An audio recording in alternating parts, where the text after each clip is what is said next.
Baik, siap belajar firman Tuhan ya? Amin. Oke, coba tengok kiri kanan dulu, ada yang belum benar. Buka belakang, coba ya. Noleh. Kecuali yang lehernya sakit, tak usah noleh. Ayo lihat kiri kanan dulu, ada yang belum benar. Belakang juga. Ayo, udah semua. Baik. Ayo, Pak Jeffrey, Bu Mila, maju cepat ke depan sini. Coba beli di belakang. Ayo cepat maju ini. Ayo, Jeff, Mila maju cepat. Boleh. Ayo. Terus Ri, gimana kamu hari ini? Tenang ya. Jadi jangan dikit-dikit tak didoakan, jangan. Hadapi aja hidupnya. Mila depan sini. Baik. Saya akan menanyakan kepada saudara, dengar baik-baik ya, siapapun juga saudara. Menurut saudara, masalah hidup kita itu perlu diselesaikan atau tidak? Ayo, masalah hidup kita itu perlu diselesaikan atau tidak? Salah. Masalah hidup itu nggak perlu diselesaikan. Nikmati aja, jalani saja. Loh, begini logikanya, dengar baik-baik. Kalau saudara selama hidup selalu sibuk menyelesaikan masalah, ada dua akibatnya. Satu, seorang orang bodoh. Tuh, saya tanya, kalau masalah sekarang ini selesai, apakah gak akan ada masalah lagi? Opo, lunak. Lu jawab baik-baik. Kalau saudara berusaha menyelesaikan masalah yang sekarang kita hadapi, jawab dulu pertanyaan saya. Apakah setelah itu saudara gak akan dapat masalah lagi? Nah, ya jawab. Tengok diam saja. Pasti akan ada. Maka itu masalah itu gak perlu diselesaikan. Biar dia lewat sendiri. Nah, artinya saudara dan saya itu harus kuat-kuatan. Siapa kuat? Dia atau kita? Loh, kok diam saja? Betul? Karena akan ada lagi. Oke, saya beri bukti yang lain. Gak punya uang itu masalah atau tidak? Nah, ini jawabnya gak boleh ragu-ragu, awas.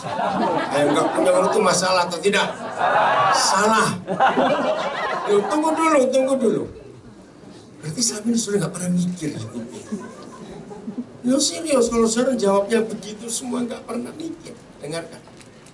Apa logikanya, apa artinya kalau manusia itu berkata nggak punya uang itu masalah? Logikanya adalah, dengar ya, pelan-pelan, nggak punya uang itu masalah, kata saudara, kata saya. Karena logika orang yang berkata nggak punya uang itu masalah, berarti orang yang punya banyak uang nggak punya masalah. Loh ya atau tidak, cepat jawab. Loh ya atau tidak? Artinya yang punya uang juga punya masalah. Jadi nggak punya uang itu bukan masalah. Kok diam saja? Amin. Karena yang punya uang juga punya masalah. Nah, kalau seorang nggak punya uang, bukan nggak bisa makan. Salah. Saya ajari. Kalau jam makan, datanglah ke rumah temanmu baik hati. Pasti bisa makan. Loh kok susah bener? Betul tidak saya ngomong cepat-cepat? Ya sudah. Oke. Orang-orang tua, papa, mama, itu bermasalah. Kalau anak seumur 30-an lebih nggak menikah. Masalah nggak buat orang tua? Salah. Oke, saya tanya. Berarti orang itu beranggapan kalau punya menantu nggak punya masalah. Lu kok tertawa lagi sih? Ini ngomong baik-baik sudah. Nggak ngerti. Oke, pertanyaannya, punya menantu punya masalah tidak? Punya. Ya sudah, jangan suruh kami kan. Betul? Bagi yang muda-muda belum dapat pacar, orang berkata kalau sudah umur sekian nggak punya jodoh itu masalah. Berarti jawabannya kalau sudah menikah nggak punya masalah. Padahal, padahal kalau sudah menikah banyak. Berarti kan manusia itu repot, bener ya? Dengar baik-baik. Kalau gitu masalah itu ada di mana? Masalah itu ada di otak ini. Betul, cara berpikir yang salah dalam hidup. Itu masalahnya. Maka itu saya katakan, masalah itu nggak perlu diselesaikan. Ajak jalan aja. Hidup ini harus jalan terus. Termasuk tadi waktu saya duduk di belakang, ada berapa informasi itu sakit ini, itu sakit ini, sakit ini. Terus saya tanya pada yang beritahu saya, maksudnya apa? Saya suruh doakan, enggak. Sakit itu pun bukan masalah. Masalah itu di otak ini. Lo jawab ya atau tidak? Lo orang sakit itu bukan pada penyakitnya, pada otaknya. Jawab ya atau tidak, cepatlah. Ya. Buktinya ada 2 bukti. Satu, di alam. Orang gila itu sehat terus. Kok nggak percaya sih? Ya betul, orang gila sehat terus tidak? Iya toh? Nah, kenapa orang gila sehat? Karena nggak mikir. Tapi bukan maksud Tuhan gila dulu baru sehat, jangan. Yang kedua, firman Tuhan berkata, hati yang diberi itu adalah obat yang manjur. Jadi yang sering sakit karena saudara nggak mau bergembira. Betul? Nah, jadi yang punya penyakit bertobat, bukan didoakan. Saya nggak pernah mendoakan orang sakit. Karena 80% lebih sakit itu bukan karena virus kok, karena mentalnya ini yang goblok. Karena konsep-konsep yang salah tadi itu terbawa terus dalam itu. Maka itu konsentrasi hidup saudara jangan pada uang. Anak-anak muda, begitu pula konsentrasi hidupmu bukan pada kapan dia masuk TV ya, kapan dia. Gampang kok masuk TV, beli TV yang gede masuk kotaknya, masuk juga, repot. Itu konsep yang salah dalam hidup. Jadi, tadi siang Rusli minta saya doakan. Kenapa kamu? Oh saya begini, oh saya begini. Tiba-tiba Roh Kudus ngomong, dia mau cari modal baru. Ya toh, Rusli ya, baru nggak ngomong. Nah, kamu pulang nggak usah didoakan. Jalan hidup, ubah cara berpikir. Itu saja. Oke, kita lihat dulu. Kolose 3 mulai ayat 1. Ya, Kolose 3 mulai ayat 1. Jadi seluruh konsentrasi hidup kita harus seperti ini. Karena itu, kalau arti kata kalau ini apa? Ayo, artinya apa? Kalau ayo apa arti kata kalau itu? Apa? Gimana? Seandainya, bukan.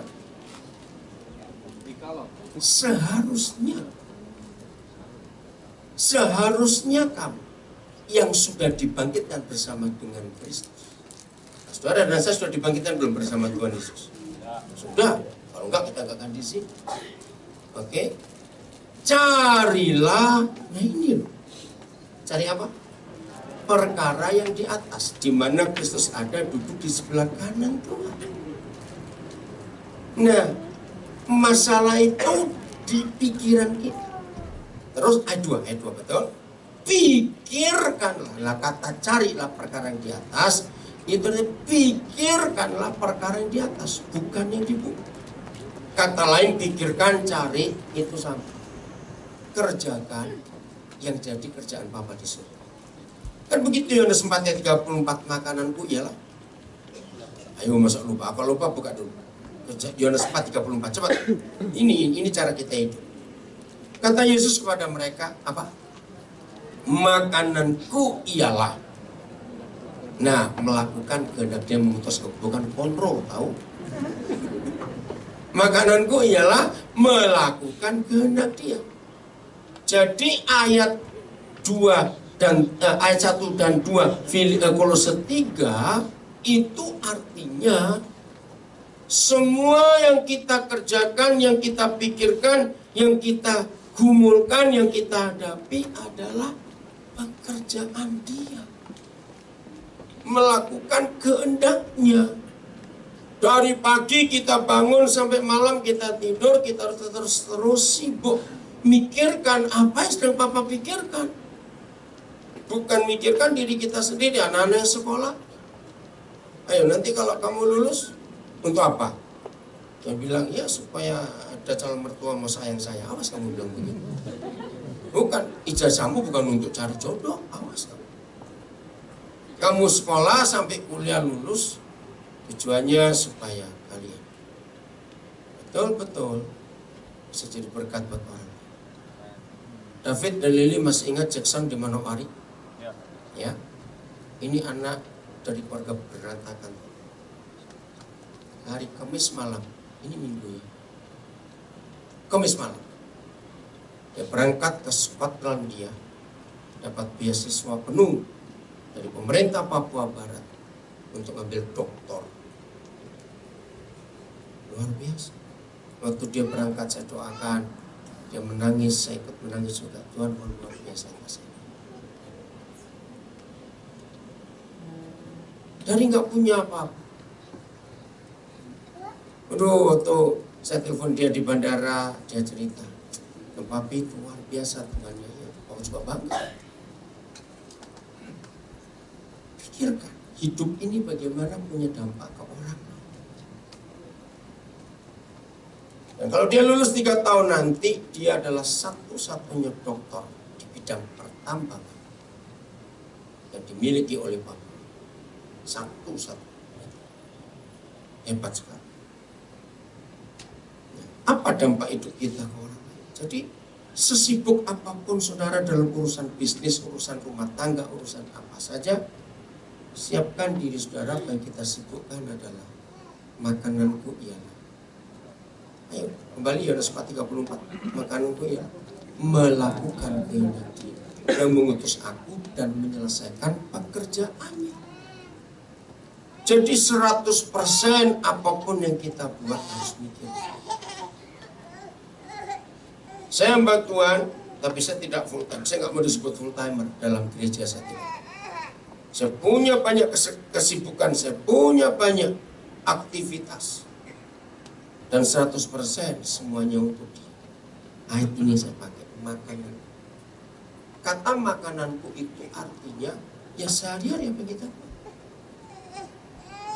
Orang yang paling capek, orang yang paling lelah dalam hidup ini, ketika dari bangun pagi sampai tidur malam, dia hanya mikir dirinya sendiri saja. Itu orang yang paling capek, paling lelah. Betul tidak? Karena dia nggak punya waktu untuk mikirkan. Oke, kembali ke Kolose 3. Masih ayat 2 dulu ya. Jadi apa yang jadi pikiran-pikiran saudara hari-hari? Pikirkanlah perkara yang di atas, bukan yang di bumi.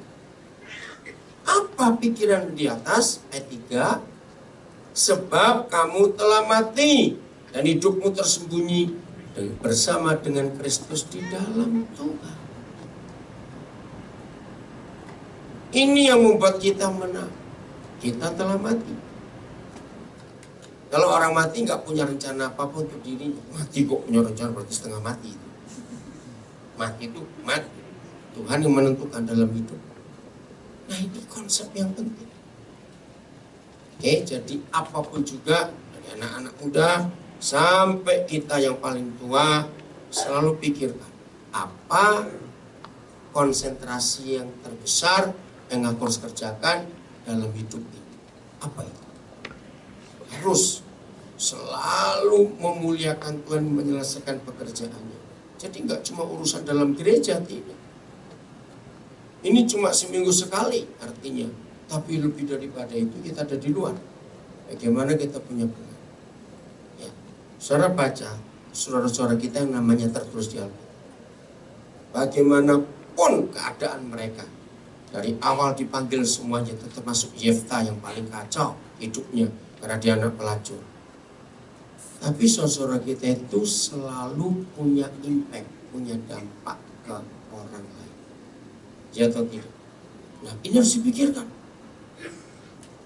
Ayo, anak-anak saya lihat itu ada yang lagi makan permen karet. Oke, konsentrasimu jangan terpengaruh. Awas. Karena kalau mulutmu goyang-goyang, konsentrasimu bisa terpengaruh. Ya, tapi jangan ditelan permen karet. Awas. Awas. Dampak apa untuk hidup saudara? Ini penting sekali. Kalau sejak muda saudara sudah memikirkan konsentrasinya. Hidup ini selalu mikirkan apa yang Tuhan sedang pikirkan, konsentrasi kita. Begitu saya ulangi lagi yang sedang sakit hari-hari ini, Jangan sibuk mikir dokter mana lagi, jangan mikir cari obat apa lagi, jangan.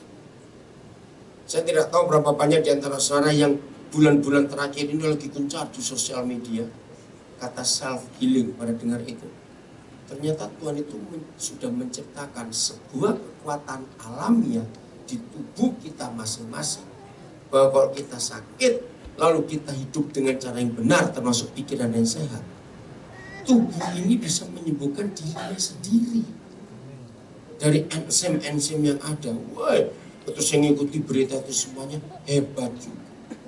Maka itu yang sakit-sakitan sekarang ini, kok gak enak bener ngomongnya. Yang sakit-sakitan sekarang ini jangan sibuk cari obat, sibuk ubah cara berpikir. Setuju? Apa berpikirnya? Hidup ini berguna untuk siapa? Berguna untuk siapa? Pikir. Awal September, akhir Agustus yang lalu, ya, siapa yang ngikuti saya tidak tahu, tapi saya ingin beritahu. Ketika Mother Teresa disahkan jadi seorang santa, orang suci oleh Paus, ya, ingetnya nggak berita ini? Nah, di situ saya banyak ketemu dengan pelajar-pelajar, mahasiswa, orang-orang muda. Saya katakan, dunia membuat sejarah yang luar biasa. Bersamaan itu, dunia memperingati sekian belas tahun Lady Di meninggal. Ingat ya, cuma beda seminggu. Harinya sama, beda seminggu. Putri Diana meninggal umur 37 tahun. Dunia menangis. Muda atau tua umur 37 itu? Sangat muda. Tapi dampak hidupnya luar biasa. Dalam sejarah dunia, belum pernah ada lagi orang mati yang menangisi sedunia kecuali Putri Diana. Belum pernah terjadi. Ya, saudara yang belum lahir di tahun itu, karena Putri Diana mati tahun 97, lihat di Google, lihat di YouTube. 2/3 dunia menangis. Apalagi tahun itu saluran TV belum sehebat sekarang, internet belum sehebat sekarang, tapi dunia menangis. Seminggu kemudian Mother Teresa meninggal. Saya sangat mengidolakan Mother Teresa. Umur hampir 90 tahun, 80 sekian, hampir 81. Dunia juga menangis. Apa kita pelajari dari dua tokoh hebat ini? Ternyata hidup itu enggak ditentukan berapa panjang umur kita. Hidup itu ditentukan dampaknya ke siapa dan kemana. Setuju saya ngomong? Untuk apa nanti saudara minta Tuhan, biar aku sampai 96 Tuhan, 97, tapi ngerepotin orang terus. Matilah cepat, gak usah aku hidup lama-lama, bikin susah. Ya, setuju saya ngomong ini? Iya dong, daripada sudah tua bikin repot saja. Awas seperti itu. Bala kenapa? Bala tertawanya kencang betul. Lu betul tidak? Lady Di umur 37, 40 aja belum. Tapi kiprah hidupnya itu luar biasa. Begitu maaf ya, saya tuh nggak suka ketemu orang yang manja-manja itu. Selalu mikir diri sendiri, aduh aku kok begini, aduh aku kok begini, aku ini kenapa ya? Oh, kalau saya Tuhan, saya ubah dia jadi kacau. Enggak ngeluh terus dikasih makan ikan arwana, udah biar aja. Dia hidup ngeluh terus nggak berguna sama sekali. Awas kamu itu. Dengar anak-anak muda, apa yang kau pikirkan sejak umurnya sekian? Yusuf sebagai contoh yang luar biasa. Masih ingat ya kisah Yusuf? Kita nggak usah baca semuanya, tapi ini anak luar biasa. Yusuf sangat mengenapi Kolose 3 ayat 1-3. Itu hidup Yusuf yang luar biasa. Sebab konsentrasi dia bukan pada penderitaannya. Yusuf itu menderita enggak? Sangat menderita. Bahkan dia difitnah, tapi dia nggak pernah kecewa. Maka itu dia nggak pernah nyalakan orang-orang di sekitarnya. Enggak. Karena dia tahu sasarannya itu kemana. Hidup itu untuk apa, Yusuf sangat tahu. Oke, inilah kesuksesan Yusuf. Buka Kejadian 37 ayat 1 dan 2. Anak-anak muda biar tahu kemana konsentrasi kita. Adapun Yakub, ia diam di negeri penumpangan ayahnya, yakni di tanah Kanaan. Kedua, inilah riwayat keturunan Yakub. Ini unik kalau kita baca. Inilah riwayat keturunan Yakub. Siapa masih ingat? Yakub punya berapa anak lagi? Yakub punya berapa anak lagi? Ini Israel itu loh. 12. Jawablah, kenapa susah sekali? Atau kesedak konro tadi? Saya nggak bisa jawab. Nah, seharusnya kalau ini riwayat keturunan Yakub, maka harus dirinci anak nomor 1 namanya Ruben, anak nomor 2 saya lupa siapa namanya, nomor 3 Simeon, nomor 4 Yehuda. Tapi kok tak tutup Yusuf. Yusuf anak keberapa ya? Ke-11. Lah mana yang 10? Karena dari keturunan Yakub, anak nomor 11 ini yang punya dampak besar. Bahkan namanya tertulis di sejarah Mesir sampai hari ini. Anak-anak muda, saya mau katakan, kira-kira nanti sampai umur 30, umur 40, orang akan mencatat sejarah apa? Buat saudara, anak-anak muda, buat sejarah apa dalam hidup? Ini penting sekali. Salah benernya Barack Obama bukan urusan kita. Tapi yang saya mau katakan, Barack Hussein Obama membuat sejarah dunia. Betul? Pernah dengar kata history makers? Nah, berbahagialah saudara kalau saudara adalah pembuat sejarah dalam hidup. Yusuf pembuat sejarah. Barack Obama pembuat sejarah. Hebat sekali. Padahal latar belakangnya sangat baik. Kalau dia nggak diasuh oleh seorang nenek yang takut akan Tuhan, dia nggak akan jadi sehebat itu. Nanti November ini dia akan turun jadi presiden, nggak mungkin untuk ketiga kali. Neneknya punya pengaruh luar biasa, hidupnya punya dampak. Maka itu dengar, tadi juga waktu saya di belakang, ada yang beritahu lagi, oh itu yang satu ini begini, dia itu begitu, kasih tahu. Saudara dengar, seberat apapun masalah hidup saudara, ya, seberat apapun masalah hidup saudara, jangan konsentrasi ke masalah ini. Setuju saya ngomong ini? Tinggal hidup ini jalan terus, nggak bisa stop, nggak bisa. Apapun masalah yang saudara hadapi sehari-hari ini, seberat apapun, saya minta supaya saudara nggak jadi langganan minta didoakan terus. Saya paling nggak suka Kristen manja. Tiap kali ada hamba Tuhan, tolong doakan saya. Tiap kali ada hamba Tuhan, tolong doakan saya. Mau sampai kapan? Betul tidak saya ngomong ini? Maka itu saya paling tidak suka mendoakan orang. Banyak hamba Tuhan akan merasa hebat kalau dia habis khotbah orang maju ke depan. Woi, saya tidak mau memanjakan orang. Kalau saudara bisa cari Tuhan sendiri, selesai masalah. Oh enggak, amin. Amen. Jangan berharap pada hamba Tuhan, nggak bisa. Karena masalahnya di sini, cara berpikir ini. Jadi yang sedang sakit-sakitan, stop ke dokter dan stop makan obat. Terus mati gimana? Jadi kubur, apa susah? Nah, saya ini orangnya begitu. Nggak usah repot-repot. Dan itu Rosli ngomong sama saya. Saya ini Pak seperti ada yang mau mencabut nyawa saya. Terus kalau itu benar terjadi, kamu sudah mati tahun 88. Toh kamu masih hidup sampai hari ini. Berarti bohong itu. Loh betul tidak? Loh ya tidak jawab. Ya kalau nggak bohong masa dia di sini hari ini? Ah gimana ini? Jadi ini pikiran ini bohong semuanya. Jangan diladeni. Hidup harus jalan terus, nggak bisa stop. Jadi Luna percaya masalah tidak harus, tidak harus jalani, saya tekan selesai sendiri. Saya senang nantang masalah. Saya suka bilang, ayo masalah, kuat-kuatan. Siapa lebih betah, kamu atau aku? Betul enggak? Faktanya saya lebih betah. Saya umur 60 sekarang. Masalah sudah lewat ke belakang semua. Ada di depan, saya nggak pernah pusing. Saya tetap jalan. Jadi yang hobinya didoakan bertobat.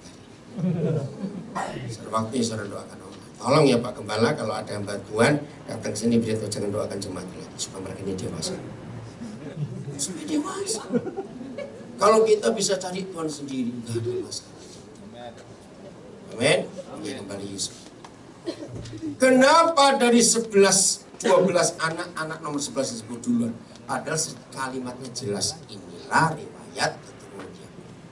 Sebab yang 10 di atas Yusuf bukan pembuat sejarah. Ya. Kalau bukan history maker, maka mereka trouble maker. Kalau kita nggak jadi pembuat sejarah, maka kita jadi perusak sejarah. Ingat, cuma ada satu di antara. Yusuf tatkala berumur, ayo jawab, baca, tatkala berumur 17. Masih muda atau sudah tua? 17. Muda. Nah, seharusnya Yusuf yang seumur 17 ini waktunya pacaran belum. Betul tidak? Awas gak mengaku waktu masih muda dulu kayak pas sudah awas. Tapi dia tidak. Kata penting, jadi masih baca, jadi masih muda. Nah, keluarkan 5 huruf dalam satu kata ini. Kata apa? Masih. Bukan masih, setelah itu. Bukan setelah itu. Biasa. Ini kata kuncinya. Saya sudah diskusi dengan satu kata ini dengan ribuan orang dalam acara, kalau bicara soal motivasi, bicara soal membangkitkan apa itu kepribadian, semuanya ini saya temukan dahsyat. Jadi masih muda, biasa. Stop dulu, kita jangan baca yang lain. Anak-anak muda yang menentukan nanti kamu umur 30 jadi apa, umur 40 jadi apa, umur 50 jadi apa. Dengar, itu sekarang ini tanyakan kebiasaanmu apa. Setuju? Jawab baik-baik. Yang menentukan nanti kamu umur 30 jadi apa, umur 40 bagaimana, umur 50 itu apa.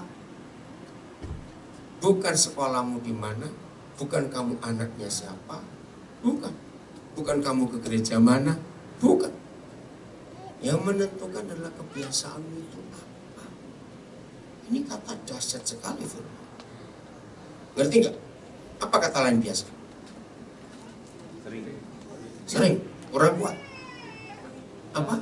Habit, kebiasaan, habit. Apalagi? Ayo banyak kata biasa itu keluarkan. Habit, sering. Apa? Gaya hidup, betul. Apalagi? Karakter, belum, terlalu tinggi itu. Turun lagi, apa? Komitmen, bukan. Soalnya kenapa nggak keluaran kata skill? Biasa itu menghasilkan keahlian. Orang yang pintar belum tentu ahli. Itu bedanya. Disebut pintar karena dia kuat menghafal.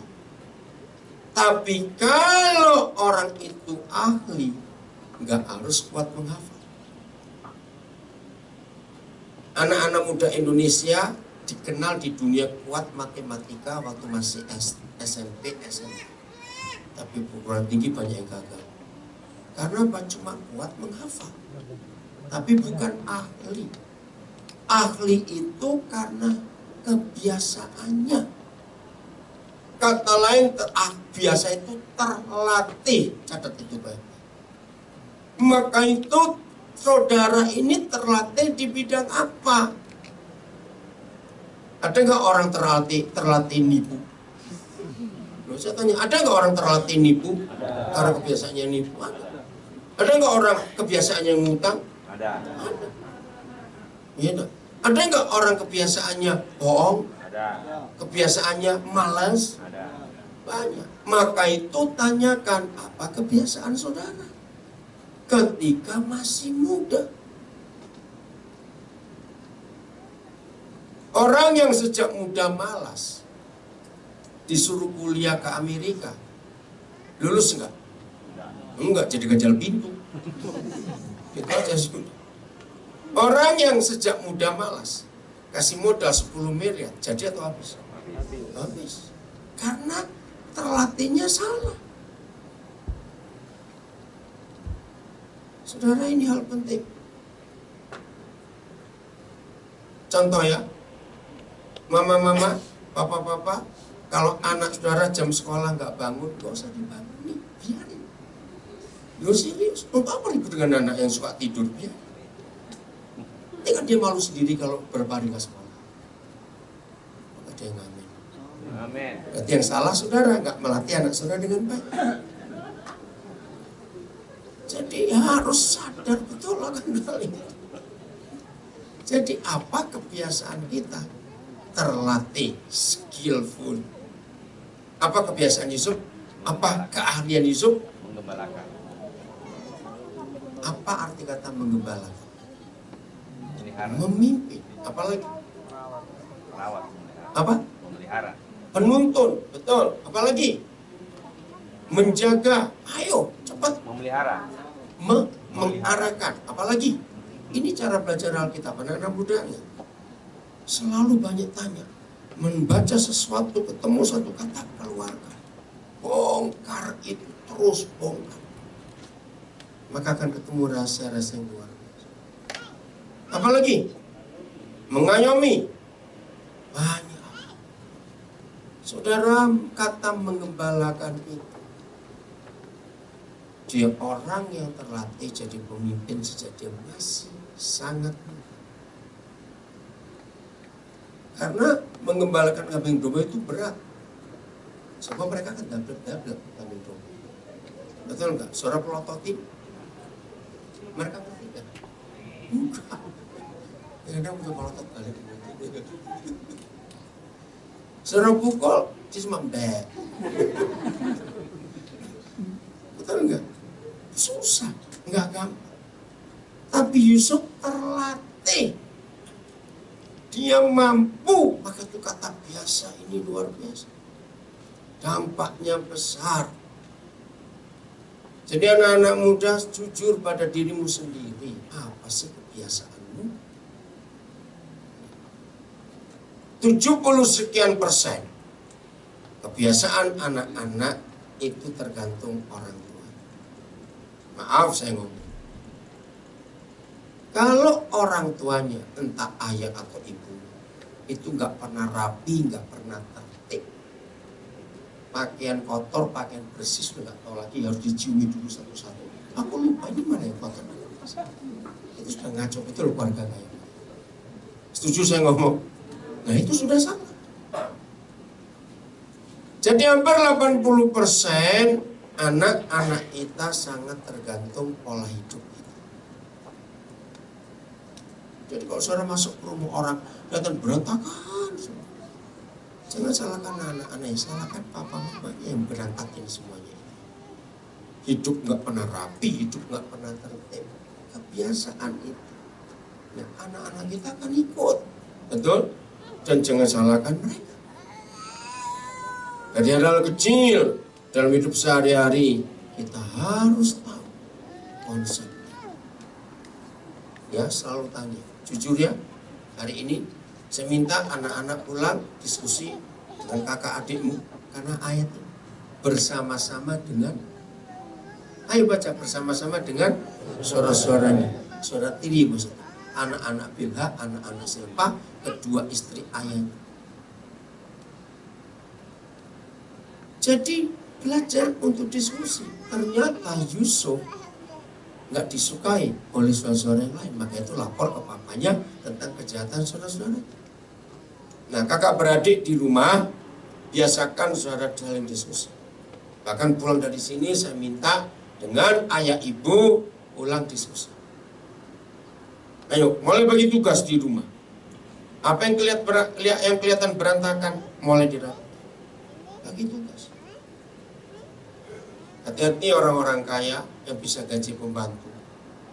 Itu membuat anak-anak jadi malas, nggak bisa mandiri. Betul? Latih anak-anak saudara begitu lulus SD. Ya, dengar anak-anak. Begitu kamu lulus SD harus bisa cuci pakaianmu sendiri tanpa mesin cuci. Awas. Yo, ayo di rumah. Itu latihannya. Setelah itu kalian harus belajar bisa melicinkan pakaianmu sendiri. Kalau sampai kebakar, jangan ganti, suruh pakai. Lalu supaya dia belajar. Iya enggak? Dia malu. Ya, yang buat malu kan kamu. Supaya belajar, enggak apa-apa. Sudah begitu, Anak-anak harus belajar bisa masak nasi sendiri. Tahu makan, harus tahu kerja. Setuju saya ngomong ini? Harus. Awas ya. Masak nasi aja nggak bisa, pakai alas ukur. Kalau perlu pakai kembali zaman dulu. Nggak usah pakai alas ukur. Kalau nyuci oke, saya masih setuju. Belajar. Karena kebiasaan saudara saat ini akan menentukan nanti jadi. Maka itu kalau dari sekarang ini kalian masih muda dan sudah terlatih, punya habit, punya kebiasaan yang benar, maka sampai tua nanti kau gak akan ada masalah. Maaf saya berkata, kalau tiba-tiba suatu hari orang tuamu meninggal mendadak, kamu pun gak akan jadi gelandangan, gak akan jadi tunawisma. Setuju saya ngomong ini? Sebab kau sudah terlatih sejak masih muda untuk hidup benar, menggunakan waktu dengan baik. Jadi konsep ini sangat luar biasa. Nah, berarti Yusuf mulai mengalami penderitaan itu sejak umur 17 tahun. Gak main. Pasal 41 kitab Kejadian, tolong carikan saya lupa ayat. Ada tulisan Yusuf umur 30 tahun. Waktu dia diangkat jadi raja. Apa itu di bawah, nomor 2 di bawah Firaun. Ayat berapa itu? Coba cari. Ayat berapa? Yesaya. Kejadian 41 ayat. Tolong cari. Cepetan. 30-an begitu saya. 30-an, mulai 30-an. Nah, inilah hidup Yusuf yang luar biasa. Ada ayat berapa? Ayo cepat. 46. Oke. Terima kasih, Olive. 46. Cepat buka. Ya, kita hitung. Yusuf berumur berapa? 30 tahun ketika ia menghadap Firaun Raja Mesir itu. Maka pergilah Yusuf dari depan Firaun lalu dikelilinginya seluruh tanah Mesir. Jadi dari umur 17 dia sudah mengalami penderitaan, dijual, dimasukkan sumur oleh kakak-kakaknya, dijual jadi budak sampai umur 30. Jadi dia kuliah berapa tahun? Ayo cepat, kuliah berapa tahun? 13 tahun. Berapa semester? Lu hitung lah, kalikan 2, susah bener. Ini cara saya belajar. Berapa semester dia kuliah? 26 semester. Wih, itu S berapa itu? Maka itu Yusuf hebat. Dia jadi ahli ekonomi, dia jadi ahli politik, dia jadi seorang leader yang hebat. Itu kuliah 26 semester. Ingin tahu nggak di universitas apa, fakultas apa? Ingin tahu tidak? Kalau nggak tahu saya nggak mau. Kalau nggak ingin tahu saya nggak ngomong saya. Kalau ingin tahu saya sebut di universitas apa? Penjara. Universitas Fitnah dan Tuduhan. Fakultasnya namanya penderita dan kuliahnya gratis. Mau kuliah gratis seperti Yusuf? Loh, wah, agak gratis dan hasilnya luar biasa. Kelilingi Mesir, hebat sekali. Dia menyelamatkan satu bangsa. Betul tidak? Dia menyelamatkan satu bangsa. Kalau nggak ada Yusuf waktu itu, Israel punah gitu. Karena kelaparan, mati semua mereka. Ini yang saya mau bagikan. Anak-anak muda, pikirkan dampak apa dalam hidup nanti kalau kamu umur 30. Awas ada yang bilang, aduh aku berharap umur 30 aku sudah punya cucu. Saya tonjok. Awas begitu. Terus kawinmu umur berapa goblok? Awas. Nah, cita-cita kan dari engkau masih belasan tahun.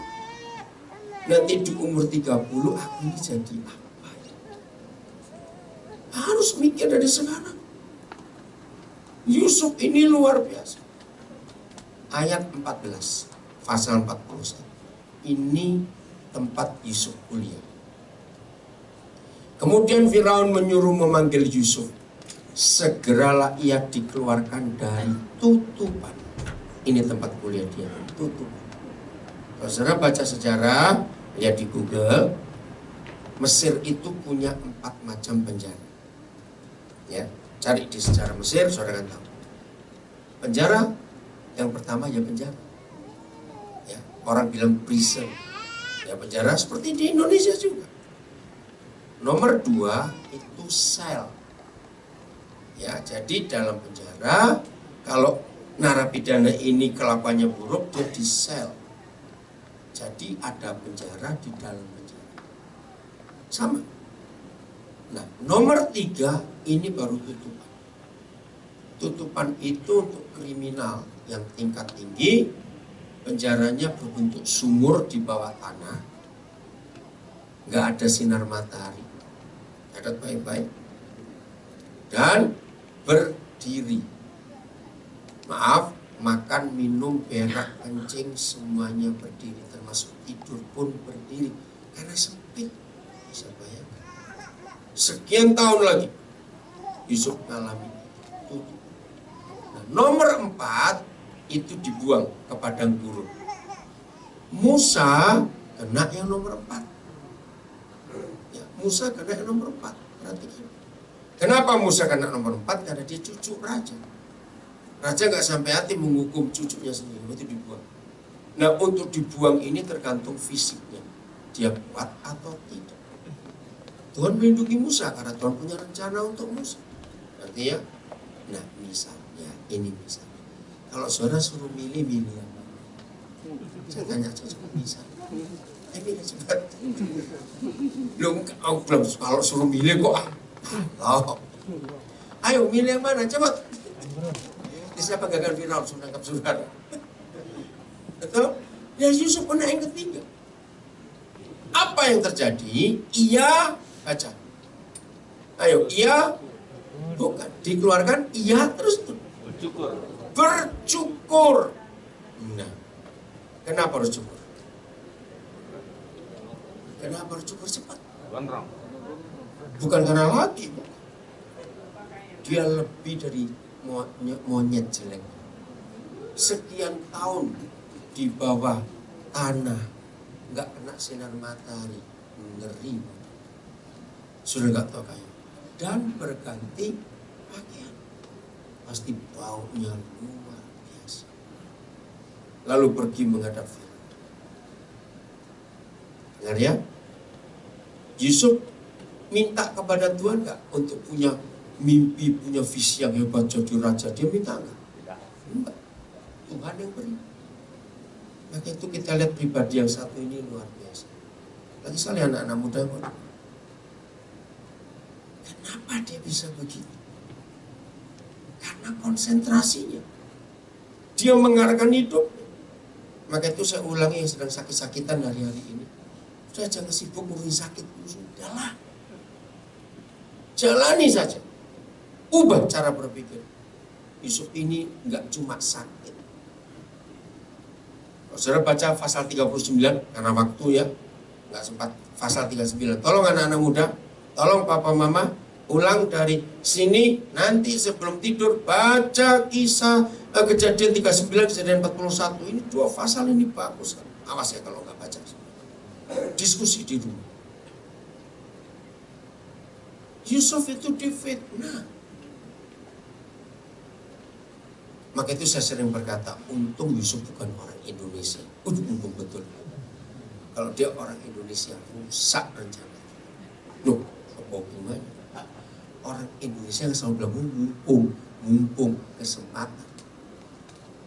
Firaun itu eselon 3. Jadi Potifar itu eselon 3.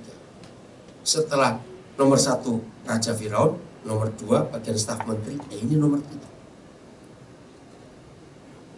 Yusuf nggak pernah minta, tapi istri pejabat eselon 3 ini yang maksa dia. Betul tidak? Coba buka dulu ya, 39 ayat 10. Wih, ini ngeri sekali. Maka itu dengar, hidup harus menang betul-betul. Walaupun dari kapan ke kapan. Ayo, hari ke hari. Artinya tiap hari. Bagaimana keadaannya? Baca itu lah, susah bener. Perempuan itu, siapa perempuan itu? Istri pejabat membujuk Yusuf. Yusuf tidak mendengarkan bujukannya itu untuk baca cepat, ada susah benar. Untuk tidur di sisinya dan bersetubuh dengan. Nah ini, kalau Yusuf orang Indonesia pasti bilang kesempatan. Nasibku berubah ini. Kalau dengan istri pejabat, ditolong nggak kira-kira? Ditolong tidak?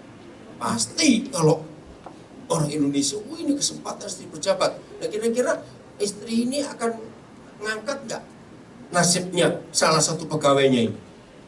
Lu ngangkat tidak? Pasti ngangkat dong. Diusulkan ke suaminya. Nah, Yusuf bukan orang Indonesia. Maka itu dia taat kepada ngeri. Oke, ayat 11. Pejabat-pejabat Indonesia ini rusak gara-gara orang kaya yang kurang ajar. Serius. Tidak ada korupsi kalau nggak ada orang kaya kurang ajar di Indonesia suka nyuap pejabat. Betul tidak? Jadi seharusnya ketika KPK sibuknya dengan orang-orang kaya di Indonesia ini yang suka merubah aturan kanan. Pada suatu hari masuklah Yusuf ke dalam rumah untuk melakukan pekerjaannya. Memang itu kerjaannya. Sedang dari seisi rumah itu seorang utusan apa? Padahal kata utusan itu kan hamba Tuhan hebat seharusnya. Tapi dia ngalami penderitaan. Terus ayat 18 ini ngeri ya. Mereka mengimpit kakinya dengan tali rafia, begitu. Nah, baca dengan apa? Dengan belenggu itu apa? Besi. Bukan karet, ingat. Lehernya dikalungi emas 2 kilo gitu. Lehernya bagaimana? Masuk dalam besi. Karena kan dia di bawah tanah. Kejam kan? Ayo jujur, kejam. Jam. Mau coba? No, saya tanya kok. Mau coba? Dengar ya. Maaf. Siapapun yang sedang punya masalah hidup saudara, sakit-sakit yang saudara alami, masalah keluarga yang berat, masalah perusahaan, ekonomi, semuanya, dengar baik. Jangan diurusi masalah. Tetap berpikiran positif. Hidupku harus jadi berkat. Hidupku sebagai makananku menyelesaikan pekerjaan. Harus jalan saja. Jangan stop karena masalah. Setuju enggak? Makin saudara berhenti mikirin sakitmu, sakitnya makin tambah. Makin tambah. Karena saudara nggak bergerak. Makin orang itu mikir untuk bisa tidur, dia makin nggak bisa tidur. Betul? Mau tidur, tidurlah. Gak usah mikir macam-macam. Besok, biar besok. Setuju saya ngomong ini? Jalan saja itu. Maka itu kalau tiap hari saudara selalu mikir, aku ini harus berdampak ke siapa ya? Aku harus memberkati siapa? Wah, hidup ini luar biasa. Yusuf tuh mikir begitu. Maka itu saya tanya, kalau kita bandingkan penderitaan saudara dengan penderitaan Yusuf, mana lebih berat? Yusuf. Ya sudah.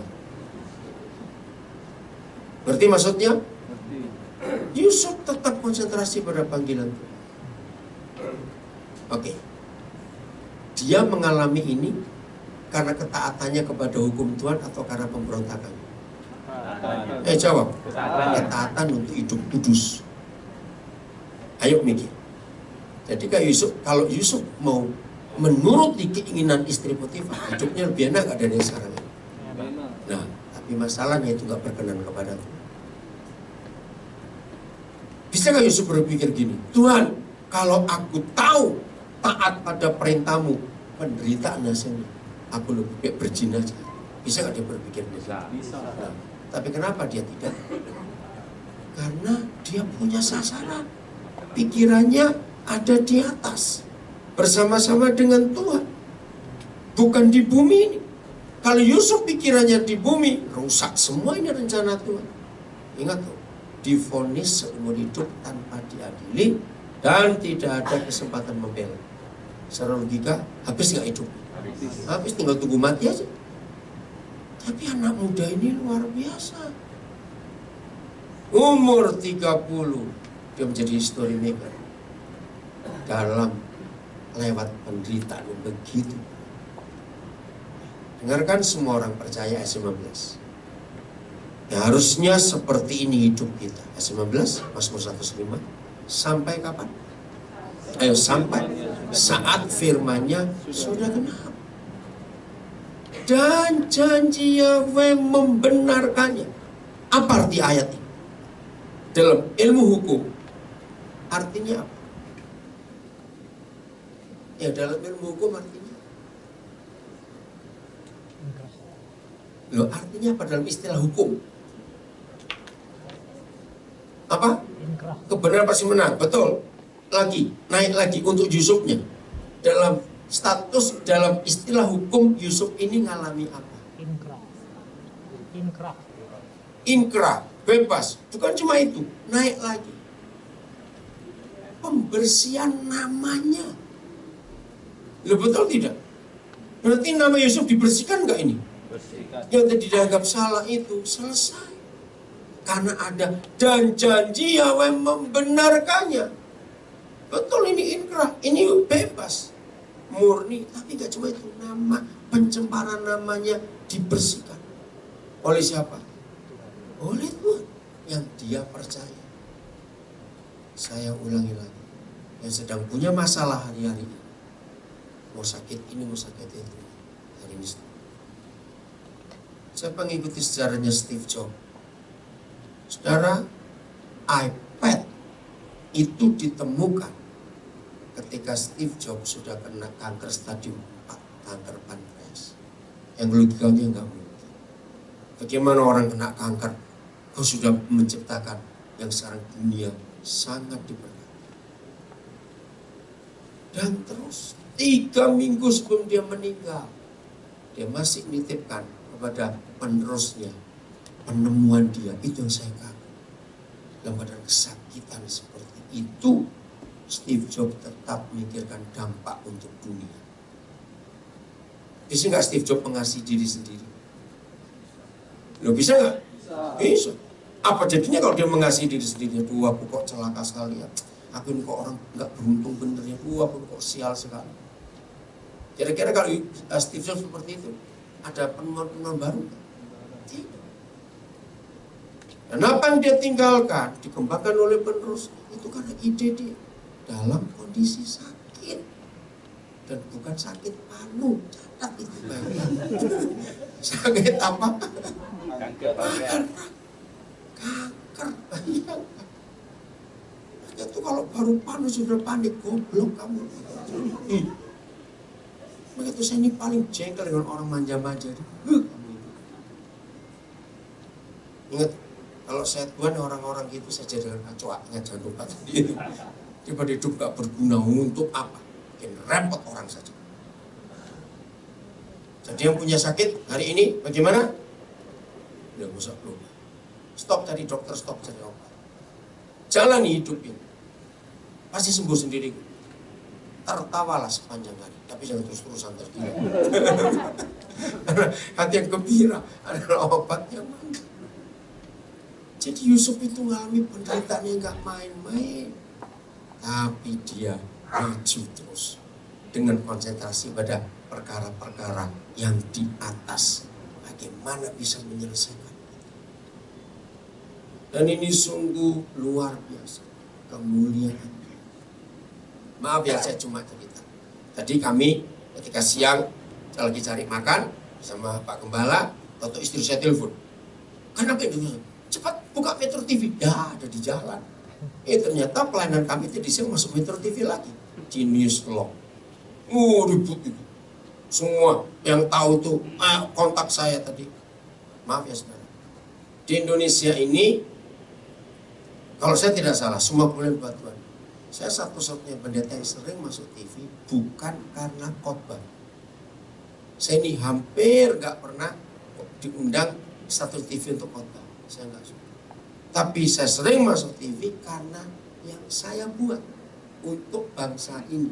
Itu beda, ngerti maksudnya? Nah, buatlah seperti itu dalam hidup saudara. Buatlah seperti itu. Karena dunia membutuhkan kita. Maka kalau konsentrasi kita tahu kepada pikiran Tuhan kepada pekerjaannya, pada semua yang sedang bebankan di hidupnya itu, maka kita akan jadi pembuat sejarah di dunia. Karena kita kerjakan sejalan dengan ini. Sebelum saya lanjutkan, saya tanya, apa kebiasaan saudara? Itu menentukan engkau jadi apa nanti dari sekarang. Anak-anak, saya ingin kalian biasakan baca buku. Catat. Jauh lebih penting baca buku daripada baca Facebook, goblok. Catat itu. Baca buku. Terus saya dari dulu, dari tahun 73, waktu saya mulai jadi pemimpin di sebuah gereja, saya sudah membiasakan beri hadiah itu buku. Ada orang menikah, orang ulang tahun, orang pindah rumah, keluarga baru punya bayi, hadiahkan buku. Buku itu penting sekali. Setuju? Awas, anak-anak biasakan baca. Itu akan jadi kebiasaan, akan jadi punya dampak yang luar biasa kalau kalian rajin baca buku dari masa ini. Semua tergantung kebiasaan kita. Oke? Percaya kebenaran ini luar biasa. Jadi Tuhan itu punya rencana yang hebat dalam hidup kita. Dan sungguh-sungguh luar biasa. Bahkan Yusuf ini satu-satunya orang yang tercatat di Alkitab. Satu-satunya orang yang mewakili dari Tunggal Kudus. Karena Kejadian 45. Kejadian 45. Mulai ayat 5. Tetapi sekarang janganlah bersusah hati dan janganlah menyesali diri. Ini Yusuf ngomong kepada siapa? Kepada saudara-saudaranya. Setelah mereka tahu bahwa ini Yusuf adiknya yang dijual dulu. Ruben ketakutan. Mati kita sekarang. Dibaca ayat sebelumnya, enggak ada kata mati, enggak. Cuma terjemah bebasnya begitu. Maka itu mereka kaget. Ini pertemuan yang keberapa kali antara Yusuf dengan kakak-kakaknya? Pertemuan keberapa kali? Ayo. Dua. Pertemuan pertama ketika Benyamin gak diajak. Nah dia rindu pada Benyamin. Maka itu pertemuan kedua Benyamin diajak. Oh, kalau gitu kita mulai baca ayat 1 yang menarik sekali. Ayat 1 mulai. Ketika itu Yusuf tidak dapat menahan hatinya lagi di depan semua orang yang berdiri di dekatnya. Lalu berserulah ia, suruhlah keluar semua orang dari sini. Kenapa? Nggak bisa tahan hatinya. Karena kerinduan. Ya, nanti kita hitung ukuran. Maka tidak ada seorang pun yang tinggal di situ bersama-sama Yusuf ketika ia memperkenalkan dirinya kepada saudara-saudaranya. Ayat 2. Setelah itu menangislah ia keras-keras sehingga kedengaran kepada orang Mesir dan kepada istri istana Firaun. Kita sih nggak pernah tahu berapa besar Mesir zaman itu. Tapi kira-kira gede nggak kerajaan itu? Besar. Terus kita nggak pernah tahu berapa besar istana Firaun. Coba masih ayat 2 ya. Ya, yang saya kagum. Nangis pakai speaker apa Yusuf? Sampai seluruh Mesir, istana Firaun bisa dengar. Loh kan begitu kalau orang sound system tanya. Ini pakai speaker. Ini apa? Pakai speaker nggak? Pakai mic apain? Yusuf nangis itu pakai mikrofon nggak? Coba jawab. Pakai tidak saya tanya. Tapi kenapa bisa sekencang itu? Karena ledakan kerinduan. Nanti kita hitung berapa tahun ya. Ini belum. Ayat 3. Dan Yusuf berkata kepada saudara-saudaranya, akulah Yusuf. Masih hidup gak Bapak? Tapi saudara-saudaranya tidak dapat menjawabnya sebab mereka takut dan gemetar menghadapi dia. Apa yang mereka pikirkan sebagai kakak-kakak? Itu balas dendam. Mati kita sekarang. Ayat 4. Lalu kata Yusuf kepada saudara-saudaranya itu, ini mengharukan saya. Marilah dekat-dekat. Ayo, walaupun sudah tahu itu adiknya, berani gak langsung dekat? Karena otoritas raja. Maka mendekatlah mereka, katanya lagi, akulah Yusuf saudaramu yang kamu jual ke Mesir.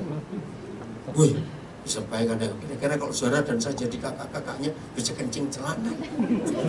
Betul gak? Bisa ngompol di situ. karena gemetar itu tadi. Tetapi sekarang janganlah bersusah hati dan jangan menyesali diri karena kamu menjual aku ke sini. Nah inilah positifnya Yusuf. Sebab untuk memelihara kehidupanlah Tuhan menyuruh aku mendahului kamu. Gampang gak ngomong seperti ini? Tidak. Kalau melihat penderitaan sebelumnya, coba gampang tidak? Tidak. Kenapa bisa?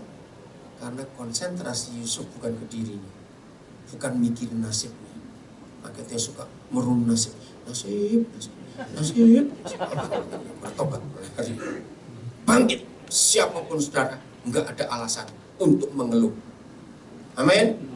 Sekalipun dari kecil, maaf ya saya harus ngomong, seandainya di ruangan ini ada saudara dari kecil pernah diperkosa oleh siapapun juga, jangan sesali diri. Yang penting saudara masih hidup sampai hari ini. Bangkit dan buat sesuatu. Amin. Oprah Winfrey adalah contoh. Pernah enggak baca biografinya? Umur 13 tahun dia itu jadi mama karena diperkosa. Tapi bayinya lahir mati. Ya karena mamanya belum cukup matang kandungan. Hidupnya aja orang hitam lah. Tapi dia nggak mau menyerah kalah. Dia bangkit. Sampai hari ini belum ada perempuan manapun di dunia yang bisa menyaingi dia dalam hal kehebatan, ketenaran, kekayaan, dan yang membawa damai. Gara-gara dia pernah diperkosa, umur belasan tahun itu, ribuan gadis-gadis di Afrika dia tolong dengan kekayaan. Oh, di Afrika dia mendirikan banyak sekali panti asuhan khusus untuk perempuan yang diperkosa. Dia jadi mama untuk ribuan anak-anak. Maka itu hidup ini pilihan. Kalau saudara cuma nyesali diri, selalu ngurung diri, dan maki-maki orang-orang yang pernah merusak saudara, kok goblok. Betul? Bangkit. Enggak perlu disesali sudah lewat, mau apa? Jangan mengasihani diri sendiri, jangan. Banyak orang-orang hebat di dunia dari kehancuran itu. Oke, saya ngomong Barack Obama. Saya punya 2 versi biografinya Obama. Karena saya suka baca. Umur 2 tahun, ayah ibunya cerai. Maka itu Obama nggak pernah lihat wajah bapak. Umur 2 tahun dia nggak ingat. Jadi sampai bapaknya meninggal, Obama nggak pernah tahu. Umur 4 tahun, ibunya menikah lagi. Ibunya orang kulit putih. Papanya Obama orang Nigeria. Rupanya gen papanya lebih kuat, sehingga Obama keriting dan hitam. Padahal mamanya kulit putih. Umur 4 tahun, mamanya menikah lagi dengan orang Jawa yang kuliah di Honolulu. Namanya Lolo Sutomo. Umur 6 tahun, visa bapak tirinya nggak bisa diperpanjang di Amerika. Maka dia harus balik ke Indonesia. Dibawalah istrinya yang orang Amerika kulit putih dengan anak tirinya yang kulit hitam. Jadi umur 6 tahun Obama sampai di Jakarta. Dia sekolah di SD Negeri 1 Cikini sampai umur 10 tahun. Dia sudah nggak bisa bahasa Inggris. Nah tahun 60-an itu di Jakarta belum ada orang Irian. Orang Papua belum ada. Maka itu ketika anak-anak SD ini lihat ada anak itu beriting, mereka kaget. Ini apa ini gitu. Bisa bayangkan. Shock mereka. Nah, Obama sudah mengalami pelecehan dari sejak umur 6 tahun tiba di Indonesia. Umur 10 tahun adik tirinya lahir, namanya Maya Sutomo. Bapaknya bukan orang kaya. Gajinya gak cukup untuk membiayai keluarga kecil. Maka bapak tirinya berkata kepada mamanya, tolong Obama dikirim balik ke Amerika. Titipkan ke mamamu. Neneknya Obama. Saudara bisa bayangkan. dengan terpaksa. Itu dia umur 10 tahun dipisahkan dari ibu kandung. Dan dalam biografi itu hanya 2-3 kali ketemu sampai ibunya meninggal. Obama nggak seperti itu. Kasihan sekali ya. Penuh penderitaan nggak kalau dilihat sejarahnya? Yang lebih menderita lagi adalah tahun itu, akhir 60-an awal 70-an, politik Amerika masih jahat, gereja gagal. Masih ingat politik hitam putih ya? Maka itu banyak orang-orang Kristen kulit hitam jadi Islam. Gara-gara gereja enggak tegas dalam hukum kasih. Muhammad Ali itu Kristen, Malcolm X itu Kristen, siapa lagi ya, banyak. Mike Tyson itu tadinya Kristen. Itu mereka sekarang jadi tokoh-tokoh muslim yang hebat karena kecewa. Nah, ketika Obama umur 10 tahun gak bisa bahasa Inggris, harus masuk SD di Honolulu. Yang waktu itu politiknya masih jahat. Neneknya lah yang ngantar ke sekolah dan nunggu. Oh, Obama dilecehkan lagi untuk kedua kali. Tiap hari waktu dia diantar ke sekolah, yang keluar adalah, Bu, kamu bawa monyet dari mana itu? Kata-kata itu sakit hati. Tapi dalam fakta, neneknya Obama ini anak Tuhan yang luar biasa. Dia menanamkan benih kasih, pengampunan. Kamu harus ngampuni ya, kamu harus ngampuni. Berat sekali. Berontak nggak anak umur 10 tahun? Dimaki-maki. Dia katakan monyet, kasar orang kulit putih. Kalau ngatain orang kulit hitam kasar. Apa yang terjadi kalau Obama nggak ketemu seorang nenek yang takut akan Tuhan? Dia jadi apa kira-kira? Coba. Jadi penjahat. Dia akan balas dendam kepada orang kulit putih. Nah, ini masalah. Kalau sampai Obama punya catatan kriminal, bisa jadi presiden? Enggak akan. Mungkin sebelum umur 17 tahun dia sudah jadi penjahat karena sakit hati. Gak punya bapak, mama di Indonesia. Aku gak milih untuk jadi anak hitam begini. Tapi neneknya ini luar biasa. Cuma yang saya ikut nyesal, malam ini neneknya meninggal. Besok diumumkan dia menang jadi presiden. Itu disitu saya ikut menangis. Kenapa gak tunggu berapa jam? Kema perjuangan nenek. Jadi banyak orang-orang yang sekarang terkenal di dunia, tapi masa kecilnya penuh penderitaan. Karena orang-orang ini mau bangkit. Setuju? Maka itu, jangan bahas masa lalu saudara. Gak ada. Mau bapakmu bajingan, mau mamamu menyakitkan, mau kamu apa saja dari kecil, jangan bahas itu. Setuju gak sih ngomong? Tinggalkan dan maju. Untuk apa kita bolak-balik ke kasus yang sama lagi? Untuk apa? Maka itu mulai hari ini sadari betul akan konsep hidup ini. Lebih baik saudara berkarya dan buat sesuatu seperti Yusuf ini. Saya ulangi 5. Sebab untuk memelihara kehidupan lah Tuhan menyuruh aku mendahului kamu. Hebat sekali cara dia melihat. Tapi kalau kita sudah baca penderitaannya tadi, seharusnya bisa nggak Yusuf ngomong seperti ini? Nggak bisa, dia cuma ngeluh. Dia pasti akan maki-maki istri Potifar. Betul nggak? Karena dia difitnah. Terus ayat 6. Karena telah 2 tahun, nah dari sini angka kita ketemu lagi. Karena telah 2 tahun ada kelaparan dalam negeri. Dan selama 5 tahun lagi orang tidak akan membajak atau menolak. Ayo kita hitung. Umur berapa dia jadi raja? 30. Oke. Terus berapa tahun sampai tahun kedua ini dia sudah jadi raja?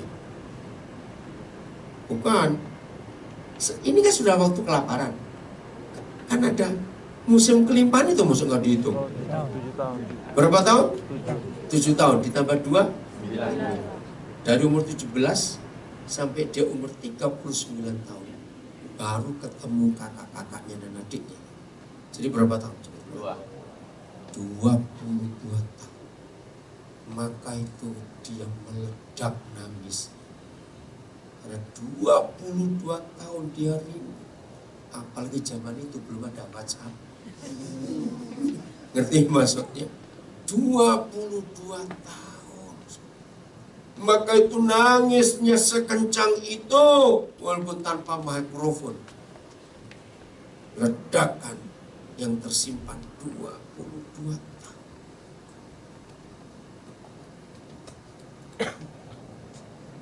Masih ada 7 tahun lagi, 5 tahun lagi. Orang gak bisa nanam, gak bisa nuai. Ayat 7. Maka Tuhan, ini loh. Padahal kan kakak-kakaknya yang nyuruh dia ke Mesir. Loh, betul gak? Siapa yang jual Yusuf ke Mesir? Kakak-kakaknya. Itu kenapa dia bisa ngomong, maka Tuhan telah menyuruh aku mendahului kamu untuk menjamin kelanjutan keturunanmu di bumi ini dan untuk memelihara hidupmu sehingga sebagian besar daripadamu tertolong. Inilah history makers itu. Saya ulangi lagi. Yusuf bisa bunuh diri nggak dalam keadaan menderita seperti itu? Kalau putus asa, bisa. Karena nggak ada harapan. Divonis seumur hidup tanpa diadili itu nggak main-main. Dalam penjara model tutupan seperti itu. Tapi dia punya iman dan punya konsep pikiran yang benar. Ingat tadi kalau setiga, pikiran kita di mana? Cara berpikir kita bagaimana? Ternyata dia tahu. Maka itu dalam penderitaannya dia sabar. Sebab dia tahu aku harus memelihara sebuah bangsa yang besar supaya nggak punah di bumi ini. Maka itu dia bertahan dalam penderitaan. Maaf kalau saya beri contoh. Siapa yang pernah tahu sebuah kisah? Pasti ada yang pernah tahu. Di Makassar juga pasti ada. Ketika seorang ibu divonis kanker oleh dokter.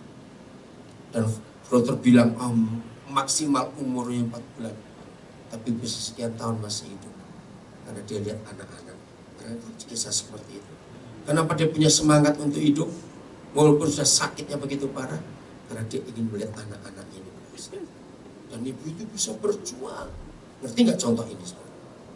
Maka itu dalam sakit suara yang seperti apapun juga hari-hari ini. Stop cari dokter, stop cari obat. Hidup dengan Tuhan. Bangkit berjuang untuk orang lain. Amin dong susah. Amin. Bangkit dan berjuang untuk orang lain. Cari siapa yang saudara bisa tolong dalam hidup ini. Stop hanya mikiri diri sendiri saja. Stop. Berkatalah cukup. Lalu kalau kita punya lebih kita bisa berbagi. Ayat 8 ini dasar. Ayat 8. Jadi. Nah ini. Baca. Jadi. Bukanlah kamu yang menyuruh aku ke sini. Nah ini kan gila ngomong seperti ini. Padahal yang nyuruh dia ke situ siapa? Saudara-saudaranya.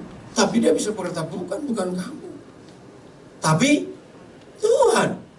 Dialah. Nah ini dia.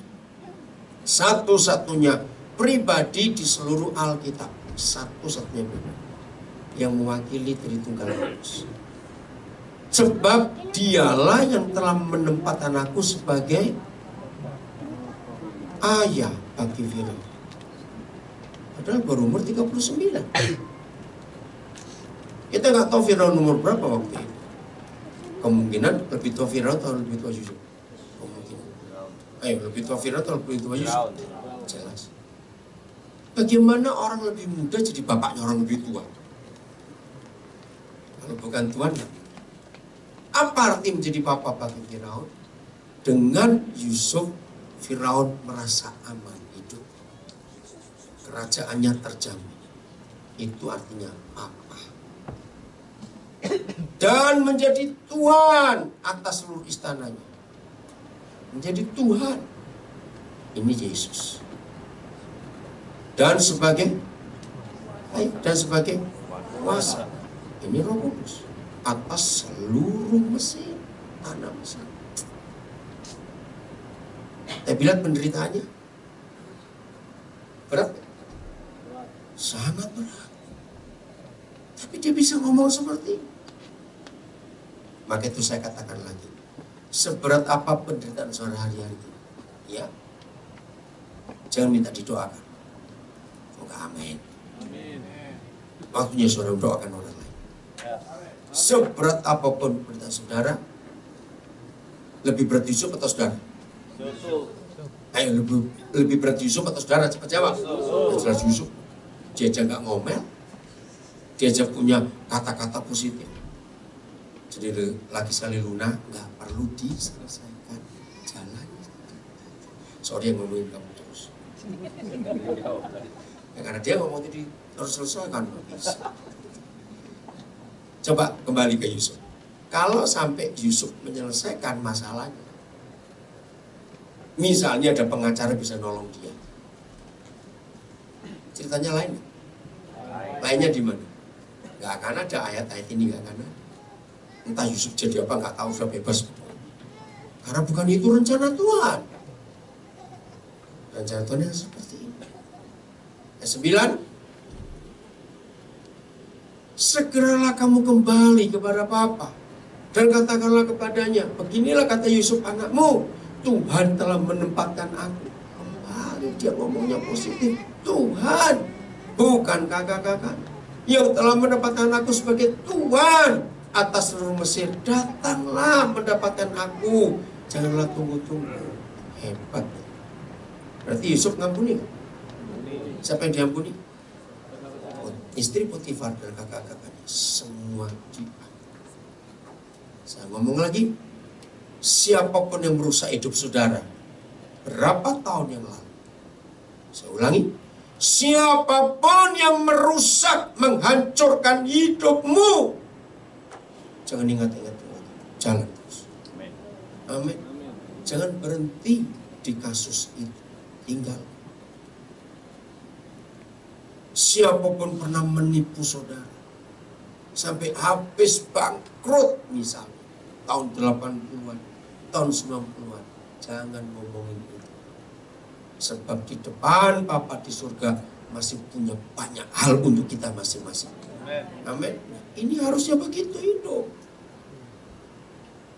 Jadi realita kita bukan kepada masalah.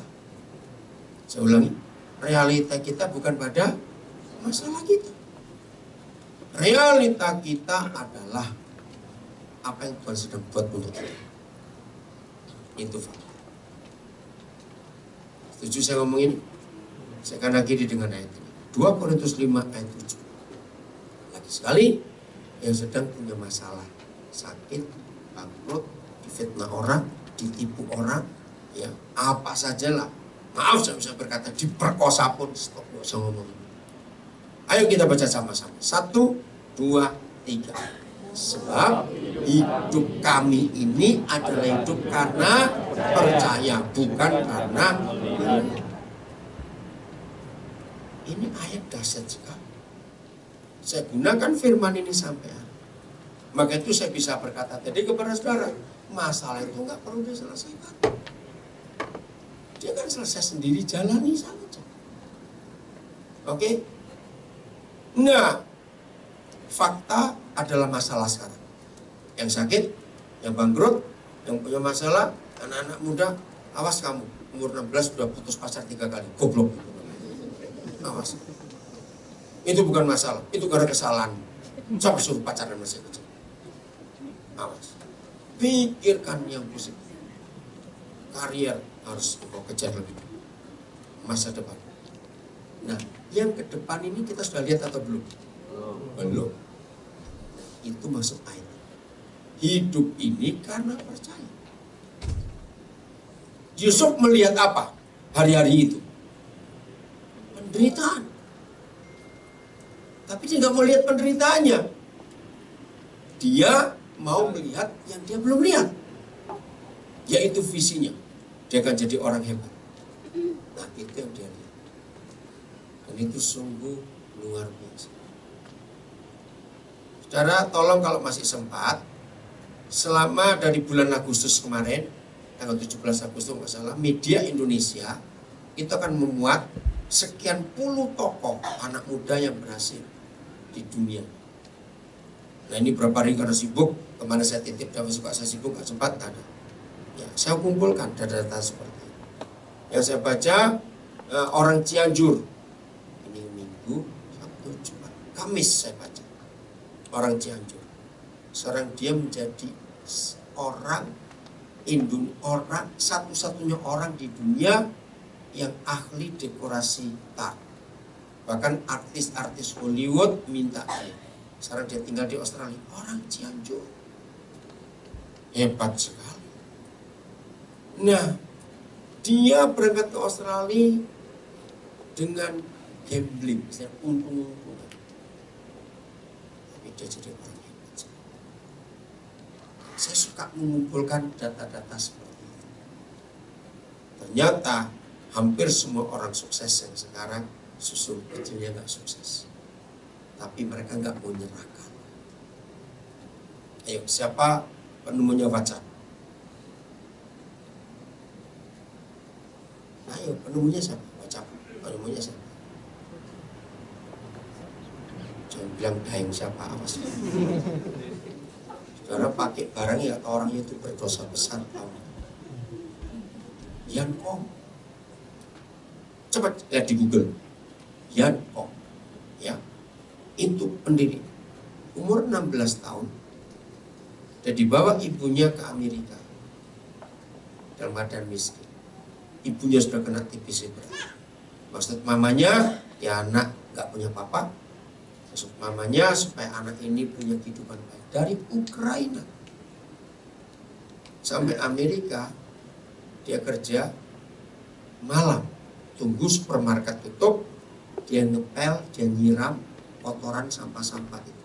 Tiap malam. Tidur sebentar, dia jadi loper koran. Kerja berat. Yan Kong ini nggak mau nyerah kalah. Dia berjuang terus sampai dia bisa ngumpulin uang, bisa kuliah. Nah, itu luar biasa. Nah, waktu kuliah dia bertemu seorang Amerika namanya Brian Acton. Nah, dua orang ini senang melihat internet, melihat komputer, semuanya itu. SMS sudah ada waktu itu, email sudah ada. Nah, Yan Kong mulai mikir, apa yang lebih bagus lagi ya? Muncullah WhatsApp itu. Nah, waktu itu mereka dua ngelamar di Yahoo, tapi ditolak. Wah, Yahoo nyeselnya luar biasa ternyata orang itu. Nah, dalam sejarah dunia, bulan Februari tahun 2014 yang lalu, sejarah mencatat bahwa satu-satunya transaksi bisnis yang gila itu ketika Facebook membeli WhatsApp. Nah, orang beli dan harganya nggak main-main, 200 sekian triliun rupiah, besar atau kecil? Karena 200 sekian miliar dolar. Nah, Facebook, Mark Zuckerberg itu dikatakan gitu, sebab yang dibeli itu bukan sebuah gedung besar. Jadi waktu Facebook membeli WhatsApp ini nggak ada propertinya, yang dibeli cuma idenya.